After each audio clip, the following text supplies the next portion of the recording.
Beans! Beans! Let's talk about beans. In this lecture, be able to describe characteristics of the bean plant family, identify a plant as belonging to the beans, list several important bean species, and contrast this plant family with the other ones we're looking at. Let's look at their leaves first. This is another one of those plants that has branched veins. One thing special about the beans is a lot of them have these palmately or pinnately compound flowers. So this is lupin right here. And you see how if you hold your fingers out from your palm, those fingers go out, just like a lupin's leaves go out in a palmately compound flower. A pinnately compound flower, we looked at those in the roses. There's a long line, then leaves coming off of the sides. There's also trilobed leaves, which can't be palmate or pinnate because there are only 3 lobes to the leaves, like clover. A 3-leaf clover is also a pretty common type of leaf there for the bean family. The flowers, now think self-fertilization when you think beans, because a lot of these flowers are capable of self-pollination. Some of them don't even open up, and some of them do open up and can be pollinated by other things, but often just pollinate themselves. This papilionaceous flower is the most notable type of flower in the bean family. There is another type which you find on acacias, but most of your beans you're going to run into, like Scotch broom or common bean or clover, have a papilionaceous flower. And you see that banner petal right there, the large petal on the top. And then you have 2 wings coming off the side that gently enclose the keel, which is 2 fused petals down at the bottom. So those 5 petals arranged in that format is a papilionaceous flower. What's notable about that is that an insect will head towards the banner, land on the wings and keel, and then press down and be able to access the stamens and the ovary. So it's actually made for pollination, but if you fuse the keel petals together and fuse the wings together, you can actually prevent anything else from pollinating it and just pollinate itself.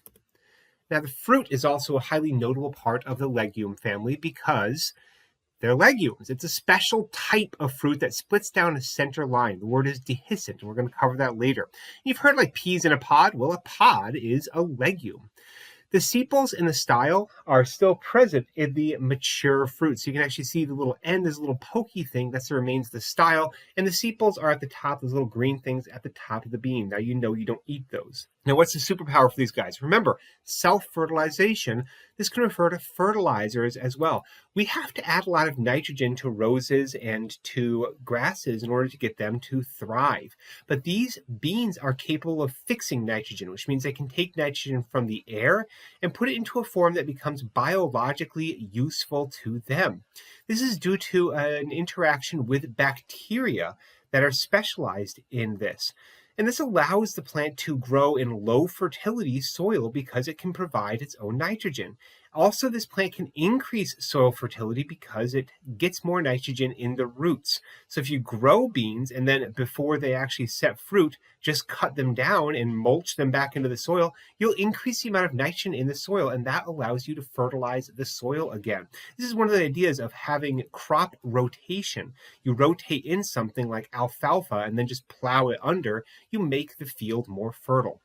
And these things have a little bit of red tint to them because of a little compound called leg hemoglobin. The leg for legume, and the hemoglobin is very much like our hemoglobin, which binds oxygen in our blood. Now, leg hemoglobin binds oxygen in these plants because oxygen interferes with the nitrogen fixation process. So it wants to get rid of that nitrogen and just binds it up in leg hemoglobin. Let's look at some examples here. Peanut, Arachis hypogea. Now, it's not red because of leg hemoglobin. That's just part of the seed. The flowers self-pollinate above the soil, and then they actually grow downwards as they are forming their own little fruit, and that fruit goes into the soil. Yeah, this plant puts its own seeds in the soil. So it self-fertilizes and then puts seeds into the soil. You can see this is kind of a woody legume. The outside actually is edible, has a lot of fiber in it, and I don't really recommend eating those. The acacia tree is the hallmark of the savanna biome. You're probably thinking Minecraft, and yeah, you're probably thinking acacia wood. Yeah, that's it. This actually has some interesting ecological adaptations to being eaten. It has thorns on it. Okay, well, a lot of things do. Those thorns actually are houses for ants, and those ants will bite things that try to eat the leaves. So Cool ecology there. In America, we have the black locust, which is the black locust tree. Looks like an acacia.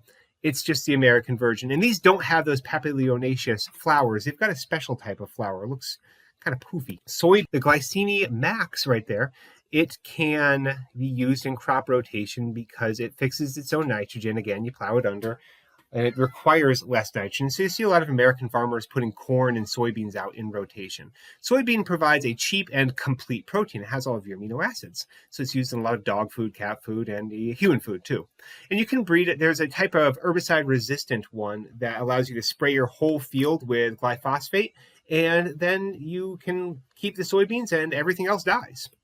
Now, bonus family here is the heaths, the Ericaceae. This is a plant family that's especially useful in Washington. You're going to look for those flowers that look like tiny bells. Now, not all heaths have those flowers. The rhododendron is an example that doesn't.